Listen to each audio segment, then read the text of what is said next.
Shalom Bapak Ibu Saudara yang dikasihi Tuhan Yesus. Salam damai sejahtera buat saudara semua dimanapun berada. Kembali saya mengajak Bapak Ibu Saudara, mari kita bersaat teduh dan berdoa dalam renungan penuntun kehidupan setiap hari. Kiranya Allah Roh Kudus senantiasa menuntun dan menyertai kita semua. Tema renungan penuntun kita hari ini, pembawa kedamaian. Nats Alkitab terdapat di dalam Matius 5 ayat 9. Demikianlah firman Tuhan, berbahagialah orang yang membawa damai, karena mereka akan disebut anak-anak Allah. Bapak Ibu Saudara yang dikasihi Tuhan Yesus, banyak orang membutuhkan kedamaian dan rasa tenang. Itu sebabnya kita bahagia berada di tengah-tengah orang yang menyenangkan. Maka otomatis hati kita pun ada damai. Demikian pula kalau kita tinggal di lingkungan yang tenang, jauh dari segudang persoalan yang mungkin menekan, jauh dari hiruk-pikuk kesibukan perkotaan, maka kita juga akan merasakan ketenangan pikiran dan kedamaian di hati. Nah, bagaimana kalau kita berada atau tinggal dengan orang yang suka bertengkar, dengan orang yang suka membuat onar, dengan orang yang suka mengumpat, dengan orang yang suka mengadu domba? Tentu rasanya kita tidak nyaman, tidak betah, dan pastinya tidak ada damai yang kita rasakan. Jadi kita semua membutuhkan perasaan damai.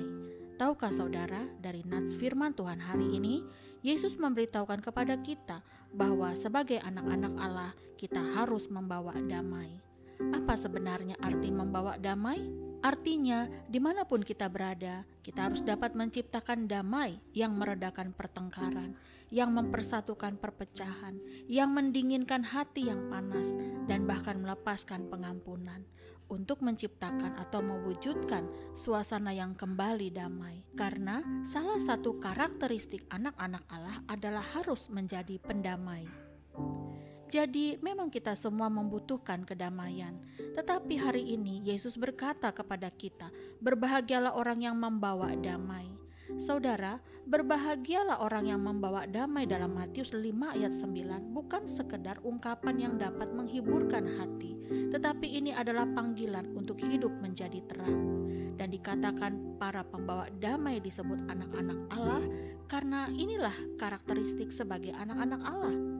Saudara, kita mengenal Yesus sebagai Raja Damai, bahwa Dialah Allah yang telah turun dari surga untuk membawa damai, yaitu agar setiap kita yang percaya kepadanya dipulihkan, disembuhkan, dimerdekakan, bahkan diampuni, sehingga hubungan manusia yang sudah jatuh diperdamaikan kembali dengan Allah melalui penebusannya. Itulah sebabnya kita harus sadar, setelah kita menerima semuanya itu, Yesus memerintahkan kita untuk menjadi orang yang mengikuti jejaknya, yang mengikuti teladannya.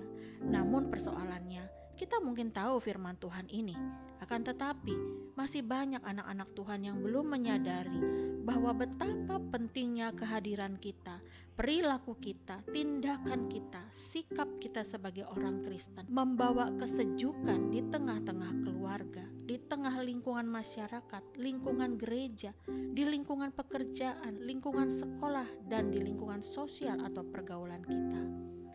Karena pembawa damai bukanlah orang yang suka dan menginginkan perdamaian saja, saudara. Tetapi bagaimana caranya agar kita menciptakan atau membawa damai Tuhan di mana saja dan dalam situasi apapun. Bapak Ibu Saudara yang dikasihi Tuhan, saya percaya kita semua ingin menjadi orang yang pembawa damai, bukan? Perlu kita ketahui bahwa orang yang dapat membawa damai bukanlah orang yang memiliki keahlian atau kecakapan di bidang perdamaian, tetapi hanya orang-orang yang sudah mengalami pemulihan dan perdamaian dengan Tuhan yang mampu melahirkan karakter pembawa damai. Karena berbicara tentang membawa damai juga berbicara bagaimana kita membayar harga dengan berkorban untuk menahan diri terhadap kemarahan, berkorban diri untuk mengampuni walau disakiti, berkorban diri untuk sabar walau menderita, berkorban diri untuk tetap mengasihi walaupun disakiti. Jadi Sebab itulah kita disebut anak-anak Allah, karena kita telah memiliki hati yang baru, yaitu hati Bapa ada di dalam hati kita.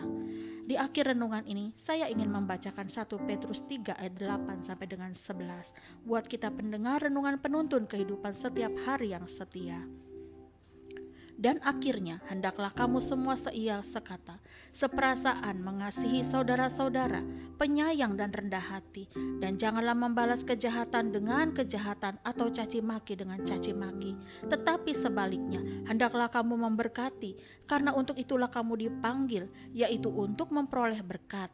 Sebab siapa yang mau mencintai hidup dan mau melihat hari-hari baik, ia harus menjaga lidahnya terhadap yang jahat dan bibirnya terhadap ucapan-ucapan yang menipu. Ia harus menjauhi yang jahat dan melakukan yang baik. Ia harus mencari perdamaian dan berusaha mendapatkannya. Jadi saudaraku, sebagai orang percaya yang dipanggil, yang ditetapkan dan yang diutus sebagai anak-anak Allah yang telah menerima anugerah keselamatan, baik kita sebagai orang tua, sebagai pemuda maupun anak, kita diingatkan, jadilah membawa damai, karena kita akan disebut anak-anak Allah. Amin. Mari kita berdoa. Tuhan Yesus, terima kasih buat kebenaran firman-Mu yang mengingatkan kami sebagai anak-anak Tuhan untuk hidup membawa damai, menghadirkan Kristus melalui perkataan, perbuatan, dan bahkan perilaku kami. Sadarkan kami dan mampukan kami ya Tuhan, terlebih kami yang sudah diperdamaikan dengan Allah untuk menjadi pembawa damai.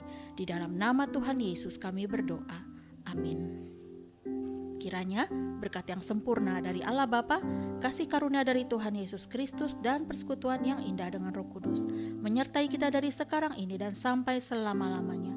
Maju terus dalam tuntunan Tuhan, tetap semangat, sampai jumpa esok hari di penuntun kehidupan setiap hari, dan Tuhan Yesus memberkati.